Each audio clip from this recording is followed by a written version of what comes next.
Pregnancy should be a time of joy and not anxiety for the woman and her family. Do you want to learn more about pregnancy or have questions about fertility and reproductive health? Then join Dr. Linda Vanutu on Facebook and YouTube every Saturday at 4 p.m. on the online pregnancy school as she discusses pregnancy, delivery, and childcare with experts.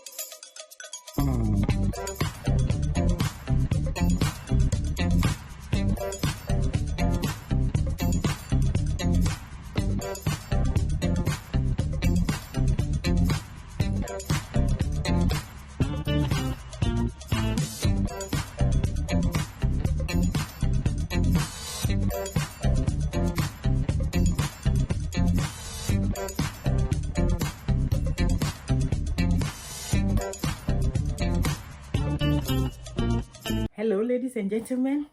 Once again, it is time to come your way with the online pregnancy school.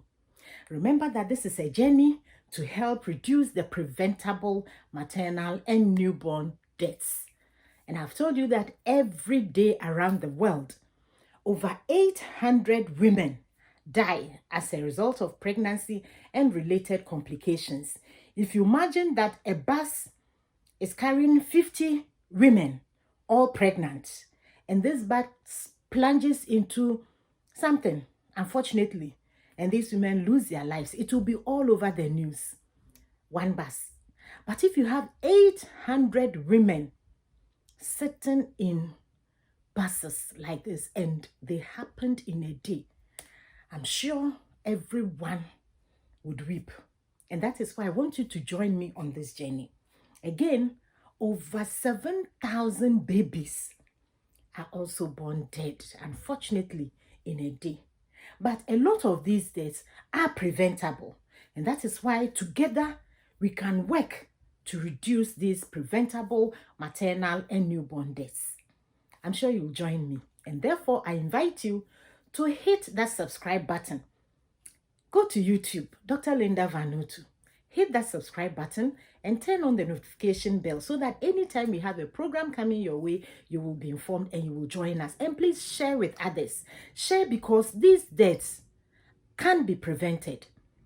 Then also follow us and like our page, The Pregnancy School, on Facebook. I'm sure you will do that. And I hope that you will also go back and just watch the previous videos because we have done a lot.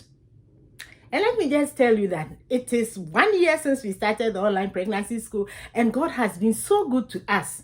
Out of these programs, somebody has had a child after many years of trying to have a child. It is all to the glory of God.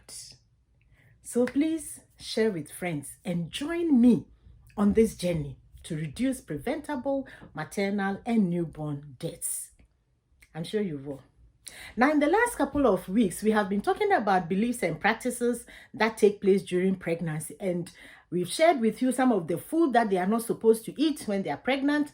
We've also shared with you some of the beliefs and therefore practices that go on. If you are putting on too much weight, it is believed that the baby is a boy. But we have learned that something called pregnancy-induced hypertension, out of which we have the eclampsia and the preeclampsia, it's not good for you. So if you are a woman, you are pregnant, you find that you are putting on a lot of weight, you have headaches, whatever the issue, don't think that it's because I'm carrying this baby that is a boy, but just go to the hospital because they will check your blood pressure, they will do the lab tests and put everything together and see whether you have what we call the pregnancy-induced hypertension with the other things that it comes with and treat you appropriately, because it can be treated or managed from the beginning. It can be a very dangerous thing for you if it is not treated very well. So please don't stay at home. Today I want to share more on the beliefs and practices. And one of them is about the tooth or the teeth that we have. Some people believe that pregnant women lose their teeth. So when you are pregnant, you can lose a tooth. But we have learned in our previous session where I had a chat with a dentist that the mouth is very important in pregnancy. So if you are a pregnant woman, you have any issues when you brush your teeth, or you have pain, anything that goes wrong in your mouth, you need to seek treatment. Because if it happens that this becomes worse and the infection goes into your blood and things like that, then it can affect the baby that is inside. The outcome will not be good. So please, pregnant women should not necessarily lose their teeth when they are pregnant or when they have babies. Otherwise, when you have 4 babies, 4 of your teeth will be gone. And those who have had 12 babies, 12 teeth would have gone by now. So please, just go to the hospital, let the dentist check it for you, and let treatment be given as appropriate. The other thing that I want to talk about is that pregnant women should not fight. That one is a good one. Because sometimes, because of the heat, you feel so hot, you are uncomfortable, things that trouble you, you can easily become angry. But then we have spoken about the fact that the baby inside the mother hears this mother's voice. So the baby knows when you are angry or when you are happy, when you are singing, when you are crying. The baby can feel these emotions. So please be careful. And it is also good that you don't fight, because if you go and fight and somebody bumps into your tummy or hits you with something, that can affect the baby, that can affect the placenta, that can affect the uterus, that can affect you as an individual, and that will not be good for you. So I think that our great-great-grandmothers that said that a pregnant woman should not fight, maybe they observed certain things, and that is why they said that. So that is a good thing for you. If you are pregnant, don't get into fights. Don't get into fights. Talk about issues. If somebody does something and you don't like it, just find a way of talking about it, or get somebody to settle the matter so that you don't get into fights that will affect the baby and affect you. So that's a good one, right? Okay. The other thing we want to talk about is when women get into labor. They are advised to stay at home till the baby is almost out. Then when you get to the hospital, you just deliver. And the midwives will not come and do the vaginal examination that they do, or put that thing on your tummy listening to the baby's heart. They don't want you to do that. But you see, when you go to the hospital and you are in labor, they will assess you. They will check to see that everything is well. And they want to do this so that you deliver safely. So if there's any intervention that has to be given, they know when to do it, because you can be in trouble, or the baby can be in trouble, or both of you will be in trouble. So when they check you when you are in labor at the hospital, it is not just because they want to do that, but they want to examine you and make sure that the uterus is expanding very well for the baby to come out. So it is important for you that they do that. I hope you understand. So please, don't stay at home when you are in labor and think that that is the best thing for you to do. It is not. Some people have delivered in buses, some people have delivered in cars, some people have delivered on the street because they stayed at home for a long time. Another thing is that people believe that when you go through cesarean section, it means you are not a woman, because you did not deliver by yourself. And if after delivery you are in any argument with somebody, they will tell you, are you a woman? Did you deliver by yourself? They delivered for you because somebody did the cesarean section. But I've told you that cesarean section is done for specific reasons. So if a woman goes through cesarean section, please don't insult her with that, because it was the good thing to do to save her life and also save the life of that baby. I hope you get that. So please try and do that. Don't insult anybody. Now, sometimes when people get into labor in some communities, they believe that that baby inside the womb is sitting on a stool, a chair. So once the woman is in labor, they need to push this baby to sit properly on that chair. Ladies and gentlemen, the womb is a hollow thing. There is nothing in there that the baby can sit on. The other thing that is with this baby is the placenta. And the placenta is attached to the womb. And if this placenta falls off before the baby comes out, the outcome is not good. We have spoken about bleeding during pregnancy and after delivery. And it is one of the things that causes bleeding, the placenta coming off before this baby is born. And that can end this baby's life. So these people who believe that there's a chair inside the mother's womb where the baby has to be pushed to sit well, maybe they are doing it because they do not know, or maybe because when they feel it, they feel like there's something else apart from this baby. But please, cesarean section will show you the inside of the womb, that there is nothing that this baby sits on. The baby is inside the womb. As it grows, it gradually turns. So by the time the baby is about to be born, in most of the cases, the head is down. So there's no chair. And if the head is down, how can the baby sit? Because the baby will sit on the buttocks. So if the head is down and the buttocks is up there, where is this baby going to sit? So please, if you have that belief, we just want to encourage you to believe us that there is no chair inside. There's no stool that this baby will sit on. So please, if you do that and you try to push the baby, what happens is that you may push the placenta, and the placenta can now come off from where it is attached, and this can lead to the baby's death, unfortunately. So after 9 months of pregnancy, we have seen instances where babies have been born, and we call it fresh stillbirth, where the baby is dead because the placenta came off before this baby was born.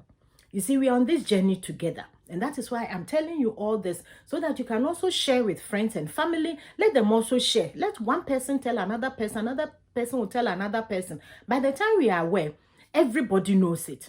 And some of the practices will cease, so that the babies and the mothers will survive. That is what we are trying to do. Now, another thing that I want to talk about is after the baby has been born.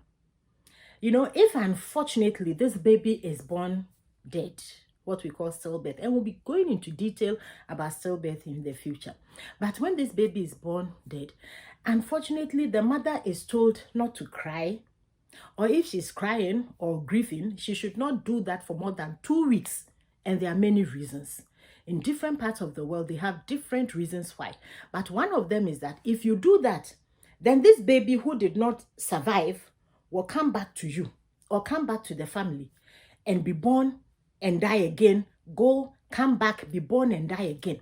And then the woman will now be tagged as somebody with bad luck. And that can bring a lot of problems into the family. Or it is believed that if you cry or mourn for a very long time, then your next pregnancy will be delayed, or you will not have any more pregnancies.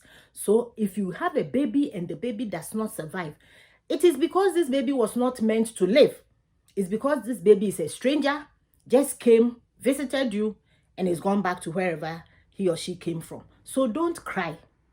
Or that it was because somebody with an evil eye looked at you when you were pregnant, or that something evil happened when you were pregnant, and that is why this has happened. So that is another one. But you can imagine carrying a baby for 9 months and losing this baby. Definitely this mother will grieve, but we have support for such women. Therefore, if you have ever had a child who was born dead, please don't stay with that grief. The hospitals are available. You can also contact us, and we'll be happy to take you through the processes that will help you. I hope you got that one. That is a sad one, right? But well, it happens. Now, the other thing I want to talk about is when women get into labor, some of the things they are told to do. In some communities, they believe that this woman, where they eat things that they pound, fufu, or pounded something, the woman should pound when she's in labor, or that they give her wood, firewood, to cut, and that is a way of helping her, so that when she gets into the full stage of the labor where she's going to deliver, she will have the strength to do that. What do you think about that one? Share your comments with me in the comment section. And please don't forget, if you have not yet subscribed, just go ahead and hit that subscribe button and turn on the notification bell, so that anytime we have a program coming your way, you'll be duly informed and you will know about it and join us. Today we'll end it here. There are a lot of things that happen, especially after the baby has been born, to the mother and also to the baby. And in future sessions, we'll talk about some of them. But let me end with this one, that when a woman is pregnant, she's told not to buy things for this unborn baby because the baby may die, or buying too many things for this baby will not help this baby to survive. I have been to places where when a woman is pregnant, she doesn't buy anything. It is after the baby is born that they start buying things. But at that time, you will need a lot of money. So our counsel is that when you are pregnant, please start buying the little things that you will need for the labor. You will need your own things, you will need the baby's things. And when you go for the antenatal, they usually tell you that you need pad. When you are going to deliver in our part of the world, you have to carry your own pad. So it is important that you are able to do this, and it's important that you buy at least a few clothes for this baby, so that when the baby comes into the world, the baby is welcomed with those things. Clothes for the baby, something that you take to the hospital for yourself, and a few other things, which I'm sure you will remember that we have spoken about. So don't forget. You see, that's why I keep telling you that go to the previous sessions. There are so many things that we have done. We have spoken about a lot of things. Remember, I say we are 1 year old, and I'm happy with what we have done because a lot of people have reached out with questions, and that makes me happy that somebody is listening. And I want to ask you to invite somebody else to listen. It is all about preventing maternal and newborn deaths.